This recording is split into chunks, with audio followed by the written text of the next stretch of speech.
Welcome to the Leading at the Next Level podcast with Dove Development and Consulting, the show built to provide ongoing support for your leadership journey. Now, before I jump into what we're about to do, I want to give you some context for this particular episode. And it's something kind of neat. In many cases, Cindy or I share a short lesson, maybe 15, 20 minutes of something we've put together that can give you actionable steps you can put in place in your organization right away here to capture and loss profitability, improving productivity, all through the guise of how do we lead our people better and communicate better. What we're going to do today, though, is interview one of the folks that's been a part of our executive leadership elite think tank for a couple of years now. And that's one of the pieces that we've added to this podcast is how do we talk to some of the best leaders in their respective industries. Now, before I do that, I want to say, if you'll stick with us through the end, I'm going to share something with you that can give you some unique access to a program like you've probably never seen anywhere else. So before we get through all that, let me introduce my friend Phillip Read. He's the chief of police in Bridgewater, Virginia. And Phillip and I have known one another for more than a decade now. I think probably 12 or 13 years. It's been a lot of fun. Phillip, do you want to say who you are? Give a little bit of your background, personal, professional, whatever that looks like for you. Sure. Yeah. So I'm Phillip Read. I'm the chief of the Bridgewater Police Department here in Bridgewater, Virginia. We have it's a smaller department. However, before I came to Bridgewater as the chief, I was with Harrisonburg PD in the city just north of us for the past 12 years, and I've been the chief here now for 3. Before that, I was in the military for 6 years. Few deployments, one to Afghanistan, one to Iraq, with the infantry, with the 29th Infantry Division. I have a wife and 4 children, and they keep me on my toes. And just having a blast down here in Bridgewater. And yeah, you said one of the best leaders. I just have never thought of myself as one of the best leaders. I've always strived to be that, but yeah. Well, Phillip, one of the things that Cindy and I do all the time is we hammer the idea of leadership isn't about a title or a position. It's about the influence you have with people around you. And while you're currently the chief, I mean, the more than a decade that I've known you, I've seen that leadership that the influence that really builds leadership. I've seen the influence that you've worked to get. Now, what I want to do is with your experience, you've had some unique experiences and so on. You've kind of grown through the ranks in the different places you've been. Talk about why you were even willing to accept the responsibility that comes with leading a team formally in your role. I've always thought of it as wanting to be something bigger, and I know people have heard this, but being part of something bigger than I am personally myself. So what can I do in whatever role or capacity that I have to just be a part of something bigger, to change the community, to change the world ultimately by influence. So as I've taken different roles up through the police department, different roles in the military, that I find joy in helping others, but also making positive change with others in these roles that I've had. So I'm going to get into some stuff asking you about your team because I've watched, since you've taken the chief role in Bridgewater, I've watched so many of the things that you do that I feel like set you apart from any other law enforcement group that I've ever watched. And I've been around law enforcement all my life. One of my dad's best friends was the deputy sheriff in Rockingham County and worked his way up through. So, I mean, I've got a lot of heartstrings to law enforcement, but I've seen you do some cool stuff. Before I do that, I want to ask you, with your involvement in the Executive Leadership Elite Think Tank, a group of business owners and executives that Cindy and I facilitated, I think we started that group in 2019. You've been part of it at least 2, maybe 3 years. I can't really remember. What's been your biggest takeaway, or what's really given you the juice from the squeeze, if you will, from being part of that group that meets half a day each quarter and then a full day in the fourth quarter of each year? I think it really makes me think outside the box, because in the police world or in the military world, we all talk among one another. However, with this group, it's just really made me think outside the box. What other leaders in other industries? Leadership is relatively similar across, no matter what field you're in. And so what they're doing, as in not just leading an officer per se, but they're leading a businessman or woman. They're maybe leading a landscaping crew or a construction crew, or whoever that other leaders are in charge of. It's really made me think outside the box, like, wow, I could actually apply that with police, or I could apply that with so that is really what, and it's just just a bunch of different things that I've been able to take away from that. So Well, the reality, it's funny because when you're in that group, you're the only one wearing a badge and carrying a gun, right? So you've correct. got a Yeah. level of authority nobody else in that room has. Yeah. But that's not what we're talking about. We're talking about leadership and how can we earn that influence with the teams that count on us. And in your case, it really carries over to not just the teams that report to you. You've got a great bunch of folks in Bridgewater on your team, but you also have a bunch of constituents, the folks that live in the town of Bridgewater, the businesses that make up the tax base. And with that kind of in mind, what would you really like the community to know about your team and what your goals are with really leading the team there in Bridgewater? I would just want them to know that we are. Sometimes people feel like we aren't approachable, or they're wasting our time if they were to call us over something simple or something mundane, or something like. But with, as in law enforcement and police, we're here to help whatever you may think was simple or unusual but not worth our time, to give us a call, to know, like, to build that relationship, build that bridge between whatever business or whatever community to the police. So in that way we can better serve. So but we, as the police department, we do all kinds of different things. So we're not just there to call 911 when you need us in emergency. So some of the things that we do are crime prevention through environmental design. So for instance, you're building a new business. Just last week, I went and assisted with a business owner, took a look at her property, where to place cameras, where to put the proper lighting, where to put bushes and not to put bushes, to make sure, just less chances, less opportunities for break-ins, what kind of locks to put on her business, all that kind of thing. So we do a multitude of different things to help our community to prevent the crime, not only just stop it. So. Well, and on that note, I mean, you've done, I don't remember exactly when, but I know your team has done something really, really cool for business owners, that you've kind of done a safety check of all the businesses in the towns that you support. Talk about that a little bit while you're on the topic.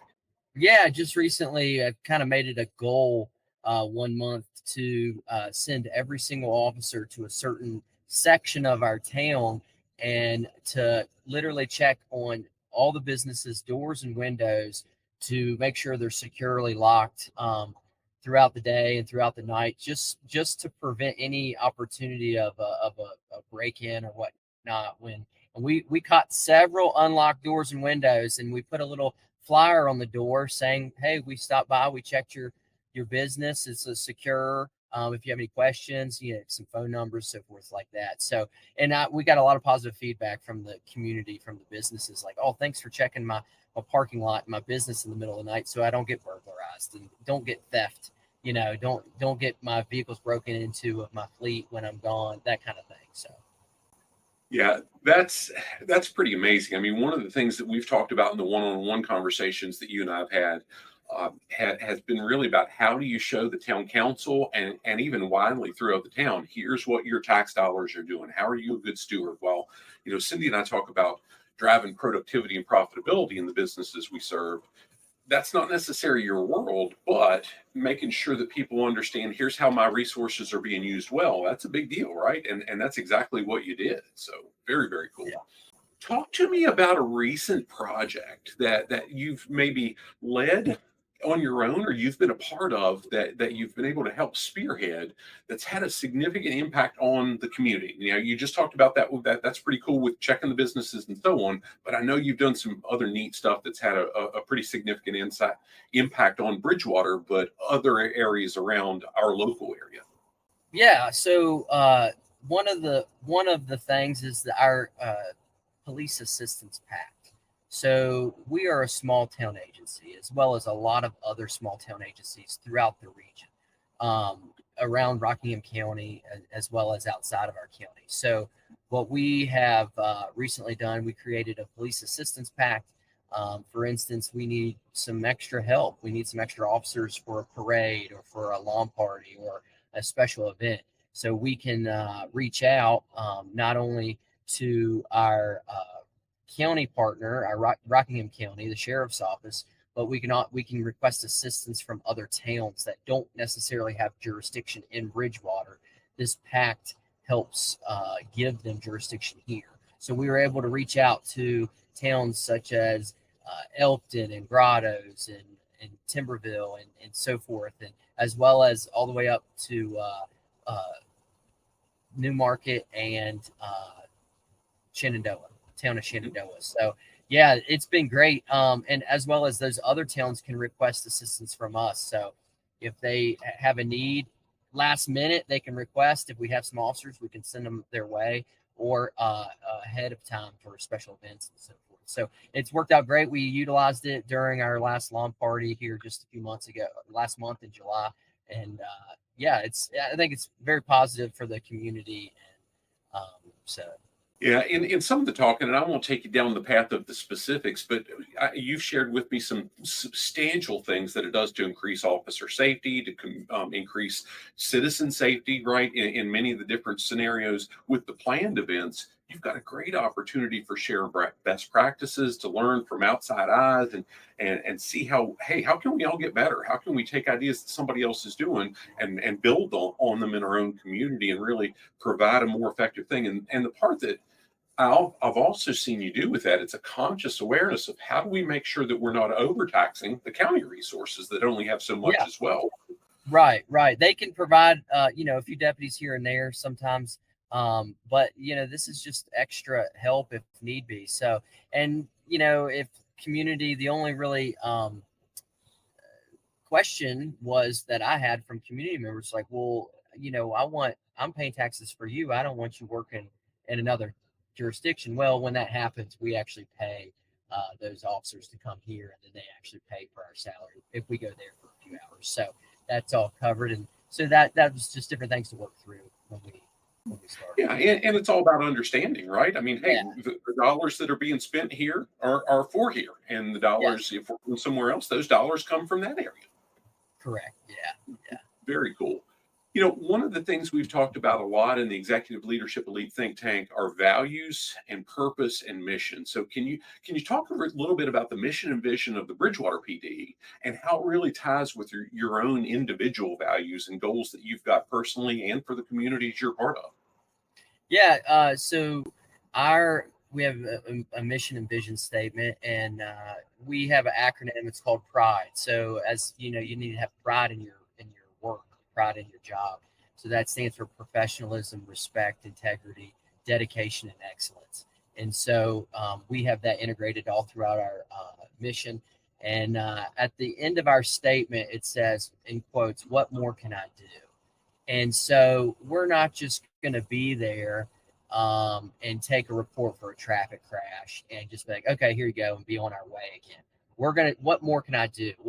Well, this person's stranded on the side of the road. Hey, can I give you a ride to the closest gas station so then you can be picked up there? Or can I help you in, doing this or that on a certain call for service? Or can I help assist this victim that's just been assaulted, a domestic assault? What more can I do to help her or him and get them to the resources that they need, or anything and everything that, to lend that extra hand to take the second mile. So, and so that's part of our philosophy. And in a small town, we have the time and resources to do that, to take that extra step. So, just to provide that extra support. Phil, one of the things I've seen over the course of my career is that you're going to pay somewhere. And if you pay on the front end, it's usually a little bit more right then. But if you pay on the back end, it's a whole lot more over time, right? So do you see that with what you've done in the town of Bridgewater, about how if you take those extra steps up front, it helps maybe buy you some extra grace or get you better results in the back? Correct. Oh, absolutely. Taking those extra steps provides safety and security for those victims, maybe later on down the road, or it provides just assistance to those who need it, that in a time of need. And it's just, yeah, I mean, time and time again, how it's paid off for everyone involved, as well as, just even the bad guys, giving them a little bit of respect, a little bit of extra here and there. They'll just willingly, if they know they've done wrong. We've had several times where, like, okay, yes, sir, I know you're honest and upfront with me. Let's go to jail. It's okay. Yeah. So, it's definitely paid off in the long run to go that extra step with everyone. Yeah. If you were speaking to it, and this was almost a situation that I put in your lap, whether you realize it or not, because about 2 or 3 years ago, my son was wanting to make a career move, and I had full intention of having him talk to you and 3 or 4 buddies that own different businesses and so on. He got to the first one, and that guy hired him on the spot, so he never made it to you. But if you were talking with somebody that's a young individual or professional, and they were really looking to advance in their career, and they wanted to become a successful leader and have a lasting impact and influence on the people around them, what advice would you give them? I would give them, as in law enforcement, it is a great profession. It really is. And it teaches you so much, just responsibility. It teaches you so much of what, like, dependability, and just like all the different aspects that we deal with on a daily basis. If leadership, I think, in a time of an emergency, is so critical, and it teaches so much to young, even if you don't stay in law enforcement for 25 years, those who have law enforcement at their first few years of their lives, or military, it teaches you so much on leadership in emergency situations, to stay calm under stressful situations. And it really it's where the rubber meets the road, in other words. And I mean, I think it's a very rewarding career. It can be also very taxing. So, just to be honest, I mean, some days you're gonna be worn out, and but it is a great career and a great stepping stone. Yeah. Just a few weeks ago, you heard me and Cindy share what's ultimately based on the first chapter of the book I'm going to release soon, Leading with Clear Purpose, where I reference you and another friend of mine that's chosen public safety as a career, and where, gosh, you certainly didn't do it for the money, not the military, not law enforcement, not fire safety. Not to say it can't be there as you grow through the ranks, but that's not the starting point. But the part that I would argue is every single role, if you're going to take on leadership responsibility, there's going to be days you get kicked in the shins. And some days it just sucks. It's the way it is. No, in that, you mentioned something really neat. I heard John Maxwell say a number of years ago that he was talking with one of his mentors, and he asked his mentor a question about somebody, and the guy says, "Hey, I can't tell you what that guy's character's like because I've never seen him in adversity." And what you just shared says, "Hey, it teaches you to handle adversity." That's where tough people, right? Yes. Absolutely. Talk about a situation that you faced that, because of your, and in your role, don't give specifics, but maybe a scenario that you faced that your training and the different things through military, through law enforcement, that's really been a challenging leadership situation, but you've been able to navigate it and help folks have the best positive outcome that they could possibly have. Just leading a department of officers, or leading the patrol unit when I was a patrol leader at the city, or a squad of officers, or a team of soldiers, or anything. I would say the best thing is hearing people out, no matter if it's somebody on the street, or an officer that comes into your office. So much, especially at least in our profession, we want to just cut the person off, shut them down, be like, nope, you need to do this, this, and that, and just move on. But really, you hear the person out. They know you're listening. They know, like, that that I'm going to hear every aspect, every complaint, or everything you got to say, and then go forward from there. So I think a lot of times people just want to be heard, no matter if it's somebody that you're leading or that you're arresting, ultimately. So they want to be heard, and then you can, if you truly listen and not just hear them, if you actually are listening, then you can make a good judgment call on the next steps going forward. So whatever that would be. Brother, that's powerful. And I did everything in my power to not laugh out loud as you said that, not because it was funny what you were saying, but because I know we're wired the same way. And that listening is not something that comes easy. And in Correct. transparency, do you have to work at it? Does it take a lot of energy for you to Oh do that? yes, yes, yes. It takes a lot of cognitive, like, okay, I've got to listen to the whatever's going on. Yeah. So Yeah. Well, that's called being mature and taking responsibility for leadership, right? That's not just something that comes easy. You got to do the hard crap. right. Yeah. So, so this one's going to be awkward, but I'm going to ask you to do it anyway. What do you feel like sets your team apart in Bridgewater currently from other competitors? I mean, we've talked about this. I see a lot of different agencies that are hiring, and there's no shortage of, there is a shortage of talent in many different trades, law enforcement being one. Why? What are you hearing from the folks that say, I want to be part of your team? That's interesting because now that it's not necessarily one thing like, oh, we pay the most, so everybody wants to come here, because we don't, or we have the best benefits, because we don't. We have good benefits and good pay, but, or not one thing, but I what I hear the officers say is like, oh, you need to come to Bridgewater. This is a great place to work. So what that means, I think they feel valued. They feel like what they do here actually matters, and it's actually making a difference. Like you said before, we don't get in this profession for the money or the the benefits or this or that. We get in this profession because we want to help. We want to add value to the community, and we want to feel valued as well. So if they come to a police department or a sheriff's office and they don't feel valued, they're gonna come and go right and left. So I try to create that culture of value, that appreciate them, a a culture where that I reward those good behaviors and good quality actions with, maybe it might be an award, or it might be, hey, great job, in front of a bunch of his peers or her peers. Um, and just really show that, we care about you, we care about your family.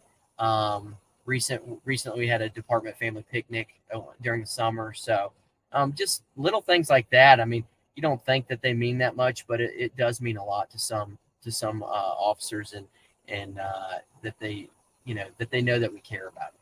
Yeah, Philip, I shared a little clip, a video. Cindy and I did a keynote session a while back on some recruitment retention stuff, and I made a comment in this short clip from that where it said it's not always about the pay. We got to be competitive in pay, but it's really that culture that you talked about, all those pieces. And I just got blasted by these internet trolls, and I mean the trolls that you're kind of like, boy, if you were across the table, I'd do this or this or this. And of course, somebody can be strong on the internet because we can't get to them, right? But the factor is, you got to be competitive. If you're paying a quarter and everybody else is paying $5, well, that don't work. But if you're in the ballpark and you've provided those things, you make sure people know they're valued, you make sure that you've got a good environment and so on, you end up having some of the best people in your respective field saying, hey, I'd like to be part of your team. Yes, an officer's coming here taking a 10% pay cut to come here speaks volumes of, like, well, what's going on at your last department that you want to get out of there so bad. And it comes down to the care and the value. Yeah. Well, and not even, I mean, even if they were in a good situation, I mean, you're being humble. I think I'm watching that they're coming to say, hey, I want to work with Phillip Read. And Oh, and I know you're not going to say that, but I kind of get that perspective. I've never heard anybody saying, I've got to know a lot of your guys. I've never heard anybody say, yeah, he's a jerk, but I win anyway because I really like Bridgewater. That's just not what it yeah. is. Well, with that said, I'm gonna skip ahead a little bit to some of our notes. What are you actively doing to make sure you're giving your team opportunities to grow both in their skill sets, the way they lead, all the different pieces to make sure that they're better when they leave, if they leave you, than they were when they got there. One of the things is training. With police, we're always training for what we may encounter in the future. So we need to be well equipped in our training so we are not caught off guard and out of our element when something crazy may happen. So I really value to send guys and gals, I say guys and gals to different police trainings, and really just try to soak up as much information as they can, and then hopefully come back and share that with the other officers.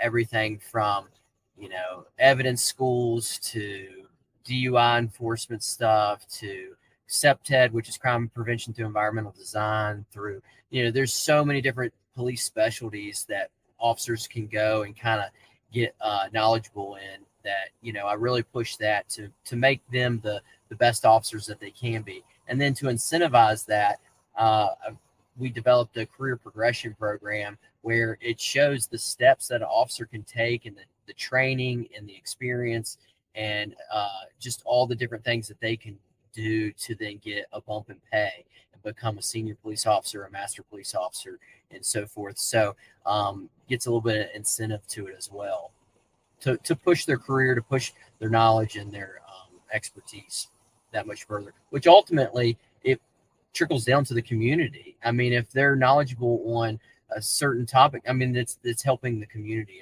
obviously. So. Yeah, I mean, if you've got a bunch of one-trick ponies, you got to have all of them on shift all the time. But if you've got folks that are versatile, they can handle just about anything, anytime, right? And it carries over. Yeah. And we've seen that too. I mean, I've watched you do some different stuff. You've had some of your folks come through different things that Cindy and I provide, predominantly focused on leadership and workplace communication and so on. But I've even watched if you're traveling or if you're out of town or whatever, you've had folks say, "Hey, you're going to cover my spot in this town council meeting, for instance, or whatever it is. And here's an opportunity if I'm hit by a bus, if I take another position, or by golly, if there's a position that comes open for you, I want the best for you." I've watched you do some of that intentionally with your team as well. Yeah. And having that opportunity to, like, I know I won't be here forever, and somebody's going to step into these shoes and somebody will step into those shoes, and it goes from there where getting them trained up for that next leadership position. So I try not to say if I got hit by a bus, because I actually have been hit by a truck. So so we'll try to leave that in the past. But yeah, to get guys trained up for that next future position is critical, because if you're the only one that can do the job when you're gone, nobody's doing it.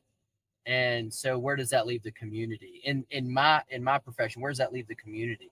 Are they hurting then? Are they less safe than they were, last week when you were here, that kind of thing? So. Well, and it takes a lot of security and a lot of selflessness to be able to do that, because I see a lot of folks in, I'm going to say leadership roles. I won't call them necessarily leaders, but I see a lot of folks get kind of territorial. Well, I can't teach them this because they might be better than me.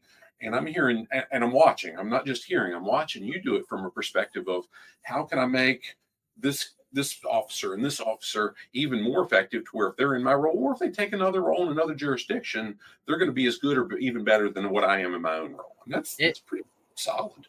Yeah, and that's a inward thinking rather than outward thinking. I mean, if we are pushing officers into future leadership positions across the county, across the state, I mean, how awesome would that be? I mean, that I'm thinking, well, oh yeah, they might not be helping Bridgewater anymore, but if they're a chief or a sheriff somewhere throughout our communities, I mean, that's better than keeping them here as their current role for the rest of their career. So, but that's just my thought process on it. So, and the famous phrase, what if we train them and they leave? Well, what if we don't and they stay? So, and I don't want that. So. I'm not going to speak to law enforcement, but I can speak to several organizations that I've seen that have taken that to heart. Hey, let's not train them so they don't have any choice but to stay here. And oh, dear God. Right. So one of the things I'd like for you to talk about, kind of as the last question I'll ask you before I just leave it open ended for you, is talk about some of the things that you do in the community. You've mentioned a few, but what do you do to really engage the local community? What kind of ways are you looking to make the community better? What are you, because I've heard you openly use the term community policing, and it's a super positive thing. Yeah, community policing is like some of the things we do to try to influence that is just public events. We just recently, the beginning of August, we had National Night Out. That's a national event, but that gets us out in the community speaking to families, to kids, to parents, to any community member on a positive note when they interact with us. Because if they see only law enforcement in uniform under crazy emergency situation or getting pulled over or negative event after negative event after negative event, then that's all they think. And it's a it can be a trigger in people's minds of like, oh, police, and then have a bad experience. So we try to do some positive events, coffee with a cop, popcorn with the police, just anything to get us out. We actually have an event next week. Actually, that's this week. Um, of We're gonna have some lemonade and coffee out at our local Southern States gas station during the day and during a busy time, and just talking with citizens, talking with their customers, offering some free drinks, and just hearing them out. And we actually get a lot of good information then as well, like problems somebody might be having in their neighborhood or so forth, but they don't want to bother us with a call, but they'll they see us and they'll stop and tell us about something going on. It's like, oh, okay, thanks for that, we can definitely take care of that, or whatnot. So just that positive interaction in the community, and doing all that we can just to have a good presence with our community members. Yeah, I mean, I take it for granted too often because, like I say, I grew up around it. A lot of with my dad's best friend being law enforcement, and a lot of his friends being law enforcement. It just was natural for me. I had those relationships, but I take it for granted that not everybody has that comfort level. And I love seeing what you guys do to make sure people feel really comfortable about, hey, man, we're doing our jobs. We're here to help you. With all this said, we've had a great conversation. I really appreciate you taking the time to do it. What's a final thought that you'd like to leave folks with so they know here's who Chief Read is, and here's the goal that he got, or whatever that may be. What final thoughts you'd like to share?